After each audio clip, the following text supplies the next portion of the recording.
Welcome back to MMA Al Dente. I am the guy who picked Randy Couture to kick Jet Li's ass in that movie.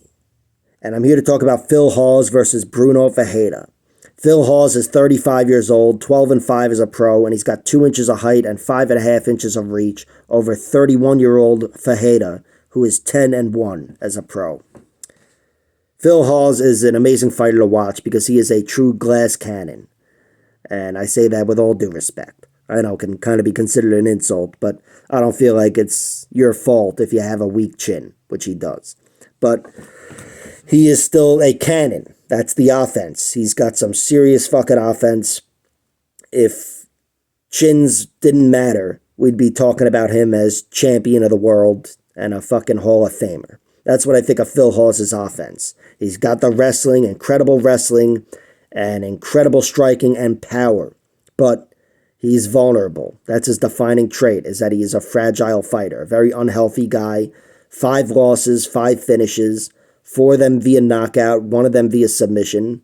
And of course the submission was his first loss, a guillotine to Lewis Taylor, which is, he's a very good fighter, and that's a forgivable loss for an up-and-comer like Phil Hawes. But since then, even though he's had 4 forgivable losses at the UFC level, they've all been knockout losses, and there's no forgiveness on the chin.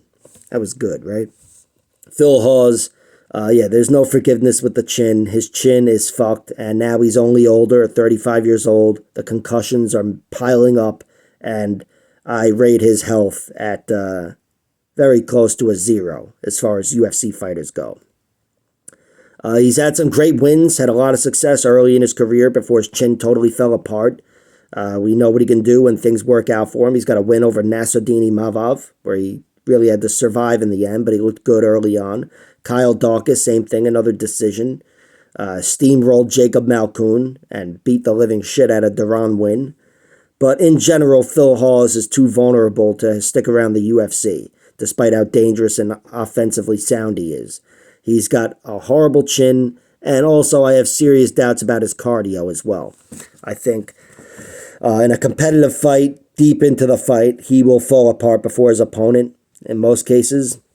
Again, it has to be competitive, not like, the fight with Deron Winn. And also, in a battle where both guys are being tested, both chins are being tested, I expect his to fall apart first. And that's certainly the case in this fight. Bruno Ferreira, though, he does have a knockout loss, and it's in his most recent fight. And he was knocked out against Nursultan Ruzaboyev, who I still don't know what to make of him, but that was a very impressive debut. He steamrolled Bruno. And Bruno, there's a little bit of doubt in him now. The thing is, it's only 1 knockout loss. He's still just 31 years old. Theoretically, he's in his prime. And regardless of his health, I know he's got the offense and the power specifically to knock out Phil Hawes. So I think if Bruno Ferreira is able to, if he doesn't lose by knockout, he's going to win by knockout. That's my honest fucking prediction. This one's going to end by knockout, and I've got Bruno Ferreira winning. He's got 7 wins via knockout, 3 via submission. His most high-profile win, of course, is against Gregory Rodriguez, Hobocop. And that was his UFC debut.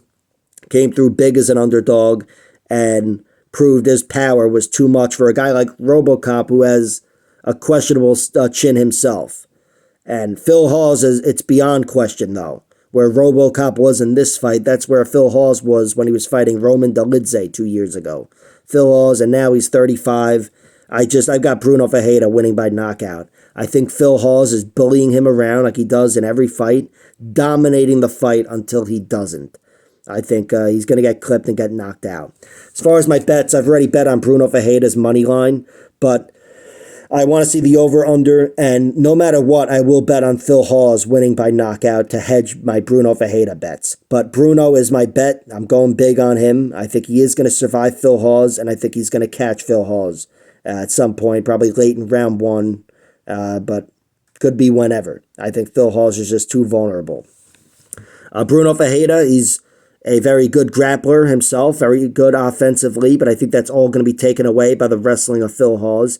And I think here it's going to come down to, can he land that shot? and he's gonna. So Bruno Ferreira by knockout late in round 1, I guess, would be my pick. But as of now, there's no prop bets. I'll wait to see what they are. But based on this video, you can tell what I'm thinking. Like, share, subscribe, all that horse shit. Check out my other videos.